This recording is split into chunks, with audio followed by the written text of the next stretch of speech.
Hey guys, thank you so much for coming to my channel. If you have been here before, thank you for coming back. And if this is your first time, thank you for stopping by. My name is Nicole and I am a Scrum Master. Today's topic, we're going to talk about what are some mistakes that Scrum Masters are making.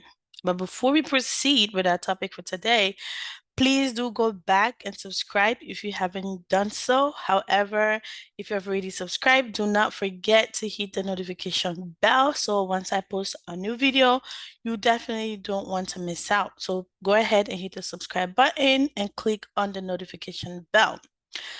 So there's a lot of mistakes that Scrum Masters are making. I will go over some of the mistakes that they're making. Hope this is going to help you with your team.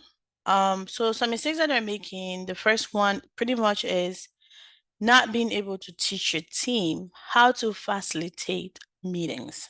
Meetings as in like Scrum event, right? Scrum teams are supposed to be self-managed. We're supposed to be able to teach our team to be self-organized, right? Like for example, the daily stand-up. It's important that you, Scrum Master, teach your team how to facilitate the daily Scrum meeting. The reason I'm saying this is because there are a lot of times that you might get pulled into another meeting that's you really need to go, right?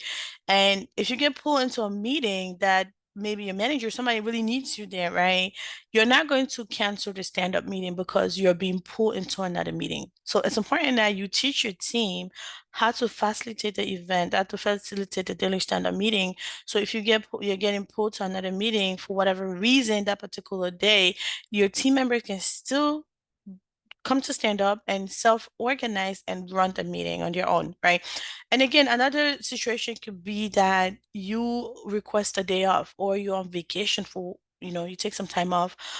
When you go on vacation, you're not going to cancel all your meetings. You're not going, and if you guys don't have somebody, maybe another Scrum Master to support your team while you're away, while you're gone for your vacation, you're not going to cancel all your stand-up meeting. You're not going to cancel all your Scrum event. Your team should still be able to be having all these meetings.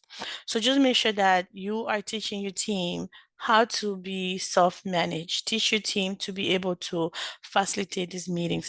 They're really important because like I mentioned, if you're not there, we want to make sure that they are still able to have this meeting. They're still able to meet and have this meeting. Another mistake that Scrum Masters are making, pretty much not being able to have a retrospective. That's a huge mistake. If your team is not having a retrospective meeting, I really highly recommend you to start having a retrospective for your team.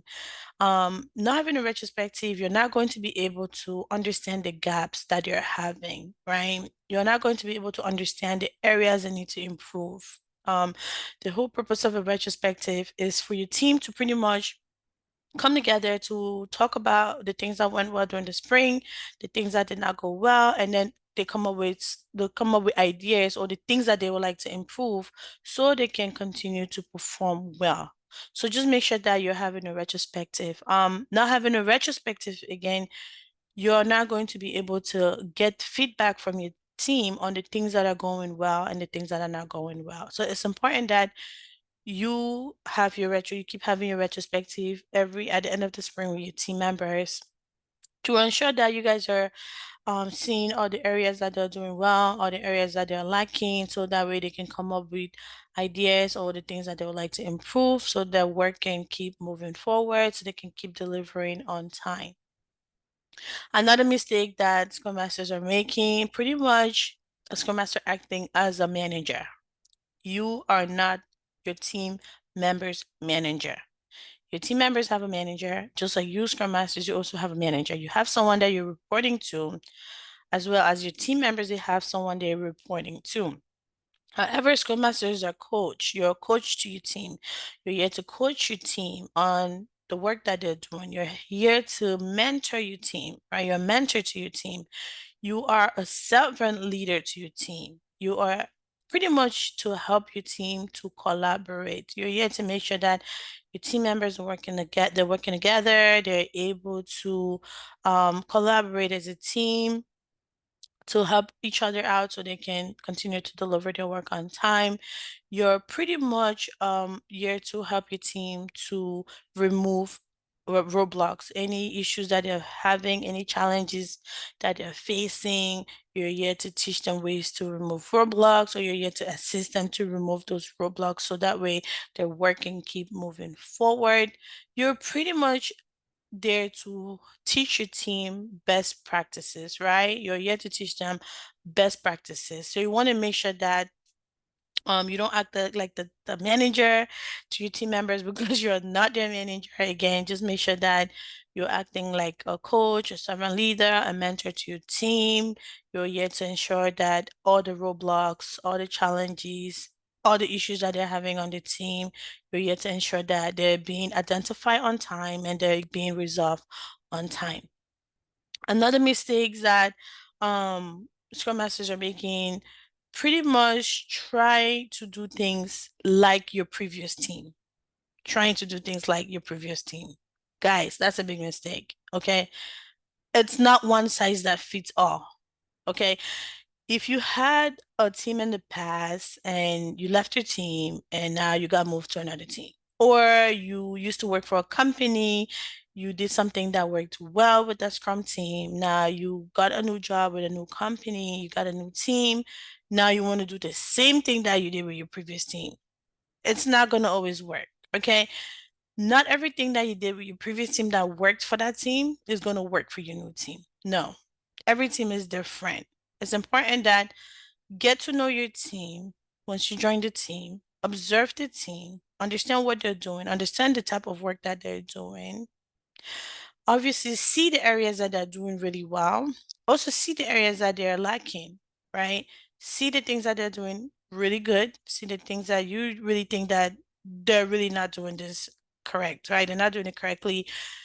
Identify those areas that you can help them to improve, but don't come there and change everything that they're doing. If they have a system in place that's really working for them, why would you want to change that?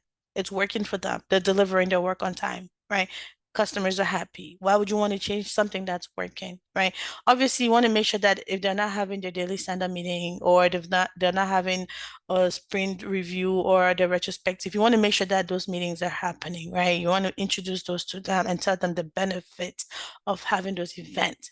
But if you come to a team and see that they're doing extremely good, things are going really well with the team, they're collaborating, they're working together, they're removing impediments on time, they're attending their meetings, they're delivering their work on time. Why would you want to change that? It's working, right?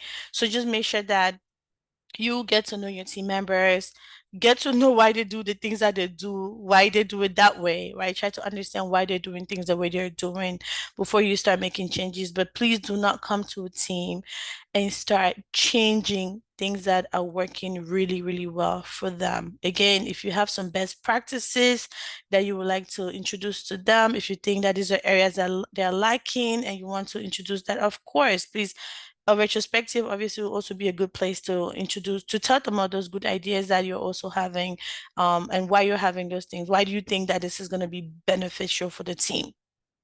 Another mistake that Scrum Masters are doing, you're trying to solve all the problems for your team. You cannot solve all the problems, okay? You can really not solve all the problems that your team members are having. If you join a team and you see that they have problems or they're having a lot of problems, write them down, identify the ones that are really, really high priority, or we can even consider them risk. Like these things that I'm seeing is it's really not working for this team. This team is not in good shape right now. This is the thing that's holding them from doing this or that, right? Identify the areas that you think they really, really need to improve on. The ones that are really, really high priority, I would say start with those, start solving those problems. However, the ones that are something that you know they're not doing right, but however, this is really not that bad, right? Maybe I wouldn't even try to go there right now, but try to see the things that are not doing really good at all, that you know, if they don't adjust the way they're doing this, they're not going to be delivering their work. For example, maybe you see that they have a lot of carryover work, right? And you identify, you check in and notice that maybe they're estimating their work too big. Maybe that's something that you might want to tell the team, educate them on how to estimate stories, maybe, how to break down their work smaller so they can deliver them faster, right? So again, those type of things you want to obviously start making sure that you're telling the team how to properly estimate story. So again, don't come to a team and try to think that you can solve all the problems. You cannot solve all the problems on a team. See the ones that you know that the team really needs help with, start tackling those. Okay, that's pretty much it for today. Again, if you have any other topic you would like me to do a video on, don't hesitate to leave me a message. I'll leave my emails below. Again, thank you for watching and